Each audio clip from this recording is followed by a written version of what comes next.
మరి సుబ్రహ్మణ్యం ఫర్ సేల్కి మీరు వచ్చారంటే ఏం ఎక్స్పెక్ట్ చేసి వచ్చారు? హరీష్ శంకర్ గారి ప్రోడక్ట్, దిల్ రాజు గారి ప్రొడక్షన్, సాయి ధర్మ తేజ్ గారి యాక్షన్. మెయిన్ హరీష్ శంకర్ గారు అని నాకు చాలా రకమైన పిచ్చి. ఆయన సినిమాలో ఏదో ఉంటుందండి, సర్ప్రైజ్. ఎవ్రీడే వెళ్తుంటే యాక్ట్ చేస్తుంటే సర్ప్రైజ్ ఉంటుంది. అలాగే సినిమా అంతా చాలా ఎక్సైటెడ్గా ఉంటుందని నేను ఆ సేల్లోనే వచ్చాను. ఈ సినిమాలో వర్క్ చేయడం నిజంగా నాకు ఇంతకుముందు పనిచేసిన సినిమాలకి దీనికి చాలా తేడా ఉంది.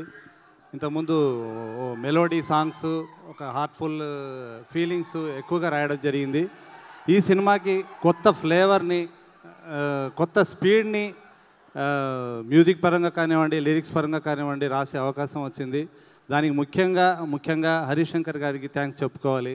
ఎందుకంటే ఆయన మాట తీరు కానివ్వండి, చేసే వర్క్ కానివ్వండి చాలా స్పీడ్గా ఉంటుంది.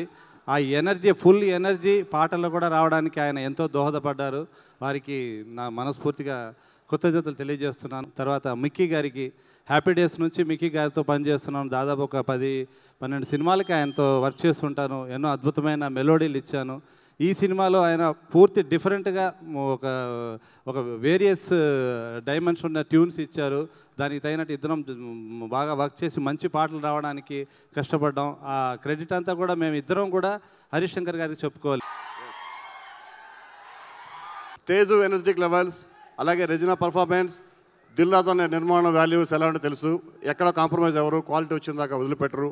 అలాగే 1-2 సార్లు నేను హరీష్ శంకర్ని సెట్కి వెళ్ళి కలవడం జరిగింది.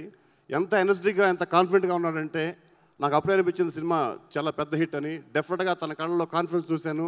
చాలా సరదాగా, చాలా ఇన్వాల్వ్ అయ్యి ఎంత బాగా ఎంజాయ్ చేస్తూ షూట్ చేస్తున్నాడంటే, ఒక డైరెక్టర్ కాన్ఫిడెంట్గా షూటింగ్ చేసేటంటే it's going to be definite biggest hit. As డైరెక్టర్గా నేను చెప్తున్నాను. Thank you very much. First of all మాట్లాడే ముందు శ్రీ వెంకటేశ్వర క్రియేషన్, మా దిల్ రాజు గారు, మా రాజుగారు అని ఎందుకు అంటున్నానంటే, రాజుగారితో ఒకసారి యాక్సెస్ అయ్యామంటే ఆయనతో డైరెక్టర్స్ అందరు లవ్లో పడిపోతారు.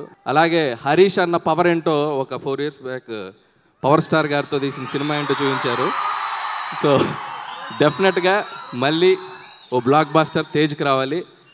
తేజ్ ఒక మంచి స్టార్ అవ్వాలి నేను మనస్ఫూర్తిగా కోరుకుంటున్నాను. So all the best to Tej and Raju గారు, మిక్కీ జమేయర్ గారు, రామ్ ప్రసాద్ గారు, హోల్ టీమ్, హర్షిత్, అందరికీ మంచి బ్రేక్ రావాలని మనస్ఫూర్తిగా కోరుకుంటున్నాను. Thank you so much.